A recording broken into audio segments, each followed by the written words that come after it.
President, the only Southeast Asian leader who will be at that peace summit in Sharm el-Sheikh, reflecting long-standing support for Gaza and the Palestinian cause. Indonesia, we covered, and I just want to say that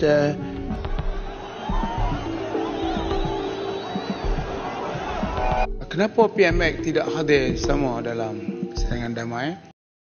Halo sahabat, Malaysia heboh. Indonesia berhasil damaikan Palestina merdeka. Dan Trump puji Prabowo Subianto dan Indonesia negara powerful. Yuk kita lihat videonya. President Prabowo, a very incredible man of Indonesia. President, come on.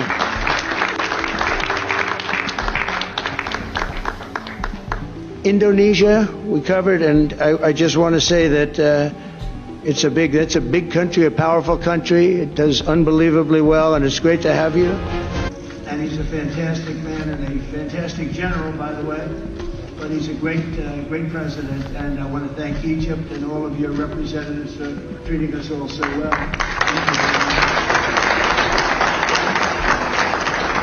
So we're representative of a whole group of nations, and they're sitting behind us, and you know most of them, I can tell you this guy's got so much money.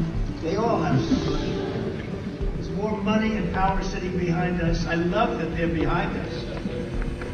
We've never been sitting behind anybody before. This is a very unique position for them, but they are seriously, they're among the most powerful countries in the world, the richest countries in the world, and there's never been really an assemblage like what we have today. I don't think I've never seen it anyway.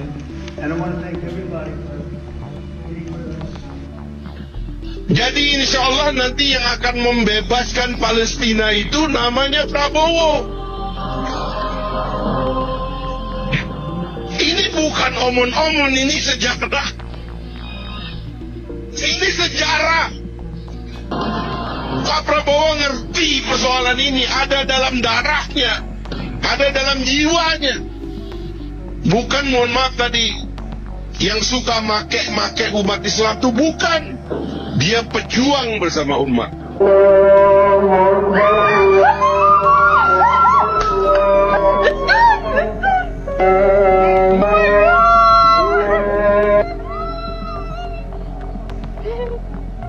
want to cry, I can't cry. Cry please, please.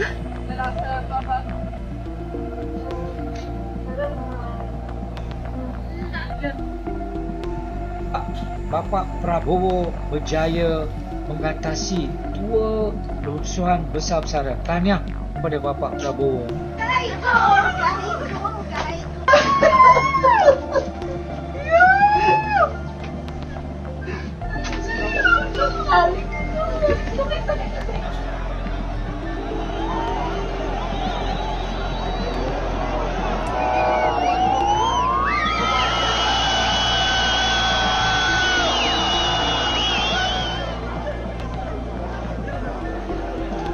Trump, dan semalam hari Isnin 13 Oktober 2025 sejarah berlaku di Semenanjung G ya. Tebusan perang dibebaskan ya. Kita juga tahanan-tahanan warga Palestina di penjara Netanyahu ya, juga dibebaskan semalam berapa? 200 lebih ya, 250, dan proses ini akan berterusan tuan-tuan ya. Dan kita ucapkan tahniah kepada Trump kerana berjaya mencapaikan damai di Semenanjung G ya. Bertahun-tahun pelbagai usaha gagal untuk mendamaikan Semenanjung G ya. Dan Trump berjaya memaksa Netanyahu, tenteranya perlu berundur daripada Semenanjung G, dan mereka sudah pun mula berundur ke satu garisan ya, sebagai fasa pertama, dan seterusnya akan berundur lagi. Itu dia tuan-tuan ya. Tak mungkin Netanyahu berani menyerang Semenanjung G yang ditakbirkan oleh Tony Blair ya. Dalam pada itu jangan lupa tentera Islam ya, daripada Mesir, Turki, Saudi ya, Indonesia akan berada di Semenanjung G ya. So tak mungkin Netanyahu berani nak berdepan dengan tentera-tentera Islam. Jika dia menyerang, dia berdepan dengan satu kekuatan tentera Islam yang sangat-sangat dahsyat. Oke sahabat, Malaysia dibuat terkejut ketika mengetahui Indonesia menjadi satu-satunya negara Asia Tenggara yang hadir dalam konferensi perdamaian Gaza di Mesir.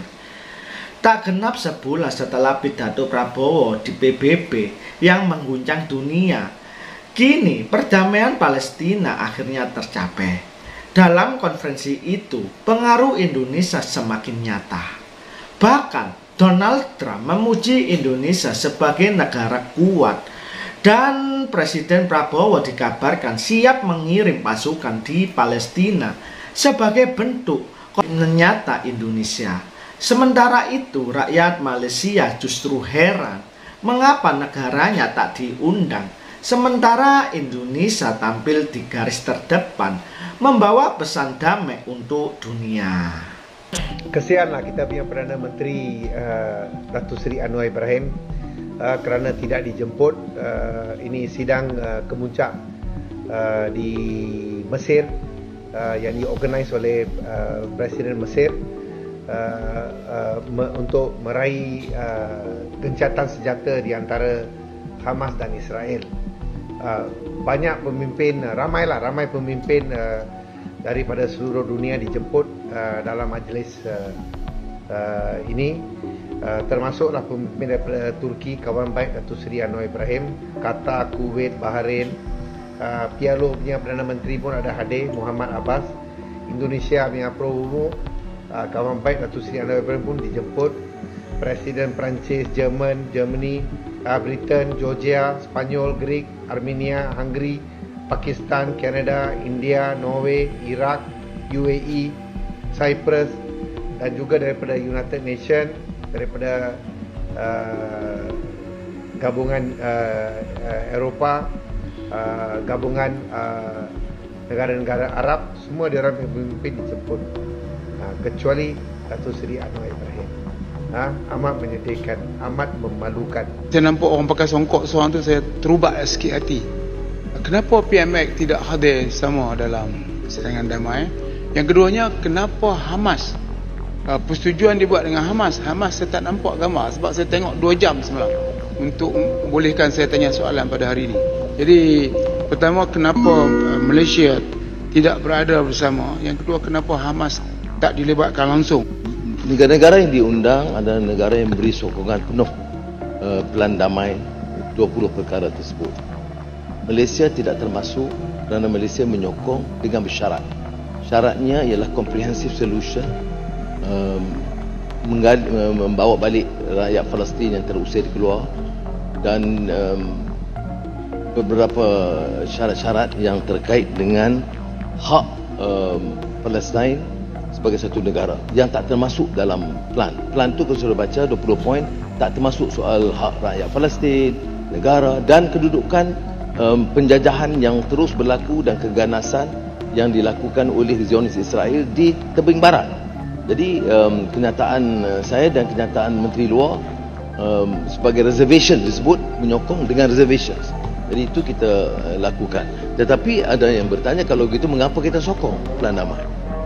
Seperti mana juga yang saya baca dari kenyataan Hamas yang dikirim kepada saya semalam, itu adalah kerana kita mahu dihentikan pemusnahan harta pembunuhan rakyat termasuk wanita dan bayi. Mengenai langkah-langkah susulan, semalam kita dengar berita bahawa negara Arab yang berkaitan Qatar, Arab Saudi, UAE memang memberi persetujuan untuk memberi bantuan yang lebih. Beberapa hari yang lalu, Putera Muhammad bin Salman mengirim juga pesan kepada saya tentang kalau damai ini, plan damai ini berhasil, Saudi Arabia juga akan menyegerakan bantuan, terutama dalam kemudahan asal. Oke, kini sahabat, langkah Indonesia di panggung dunia kian gemilang, dari diplomasi hingga aksi nyata. Indonesia benar-benar tampil sebagai pembawa damai sejati. Bahkan Donald Trump memuji Indonesia sebagai negara yang kuat. Dan Presiden Indonesia yakni Prabowo Subianto dikabarkan siap mengirim pasukan ke Palestina sebagai bentuk komitmen nyata Indonesia dalam perdamaian ini.